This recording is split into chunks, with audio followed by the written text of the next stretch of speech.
How I came to be here in this 39-year journey is because I've been obsessed with a question for most of my life, and the question really is, what makes the difference in people's lives?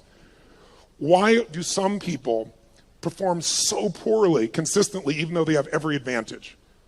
And why are there some people that perform at the highest level have every disadvantage?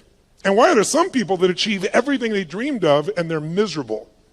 How many know somebody that has every reason to be grateful for their life and they're not? They're frustrated, they're pissed off, they're worried. How many know somebody like this? Say I. It's chronic in the world. And to me, that's failure.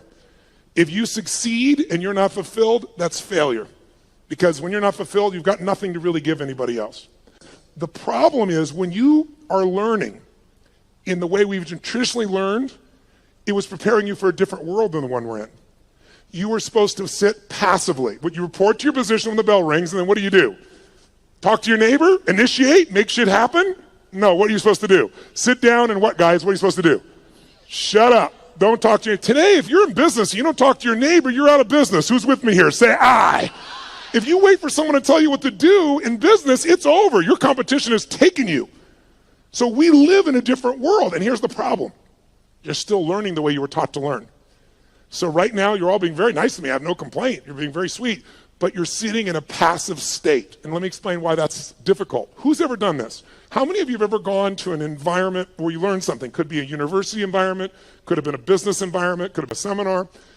And you learned something you truly thought was extremely useful. It wasn't somebody selling you. You're like, this is good stuff. This will change my business. This will change my life. And you were excited about it. And then you went home and you never actually applied a frickin' thing that you learned. Who's ever done this before? Raise your hand and shout, I.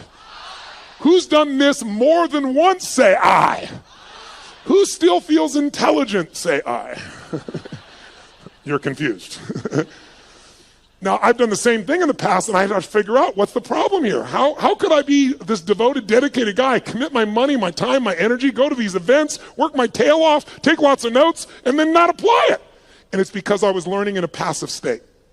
Because when you're sitting like you're sitting right now, there's nothing wrong with it, but you will not, how much will you remember? If I asked you, where were you on 9/11, and you're not even Americans, how many can remember the moment when you heard about those planes crashing in the building? You could see where you were, you could remember, raise your hand if you could remember every detail. Wow. Tell me where you were on 8/11. You know why? Information without emotion is rarely maintained. If there's enough emotion, if on 8/11 you met a special person in a special place and had a special experience, you might remember that because there's a different level of emotion. So one of the things we want to do is when you're learning in the traditional sense, there's not enough emotion in your nervous system. There's not even enough emotion, there's not enough energy.